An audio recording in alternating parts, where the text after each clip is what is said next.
Hi, welcome to the Listener's Guide. I'm Steve. It's pumpkin spice latte season, which of course means it's time to talk about ghosts, ghouls, and the occult. One of the most fascinating figures to look at through these lenses is none other than the famous violinist Niccolò Paganini, who lived in the late 18th and early 19th centuries. Now, it's important to remember before we get going that Paganini is only a little bit responsible for his spooky image. Western Europe was in the throes of the Romantic Gothic style and was obsessed with anything occult. People with illnesses were suddenly awesome, and the grosser looking the better. And Paganini, well, he had syphilis, probably related to an especially bad dalliance with a woman of ill repute that landed him in jail. The treatment for syphilis at the time was mercury, which ended up making him look like a walking corpse. As a traveling musician too, huge swaths of his biography are missing. Needless to say, audiences' imaginations ran wild, and he gave them plenty of material to work with. Like I said though, Paganini is still a little bit responsible for his image. For one thing, he was quite the showman. He incorporated a lot of parlor tricks and theater into his performances, imitating the sound of animals, thunder, and the like to his audience's delight. According to one story, he was even able to imitate the sound of the spoken word on his violin, apparently getting it to say buonasera, prompting his audience to return the greeting.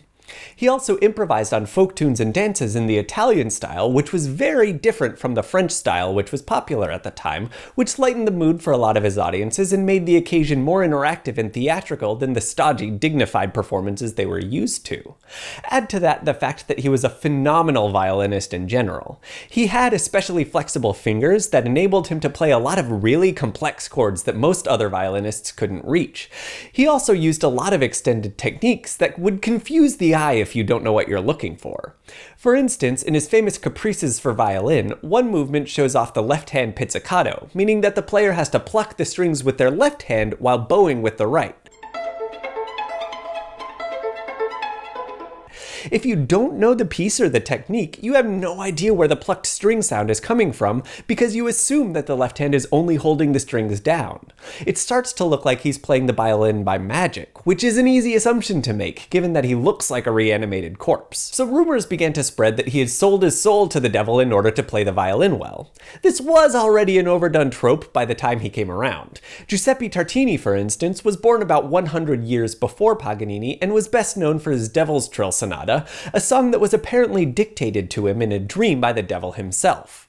However, with Paganini, the story gets a little overdone. It was not uncommon to see pictures of him with his hair flying out, surrounded by images of the occult, like pentagrams, black cats, dancing skeletons, and the like. But audiences loved him. He developed a bit of a cult following, not unlike Franz Liszt a few decades later. He was dripping with deviousness, and audiences couldn't get enough. And that makes him the perfect Halloween musician.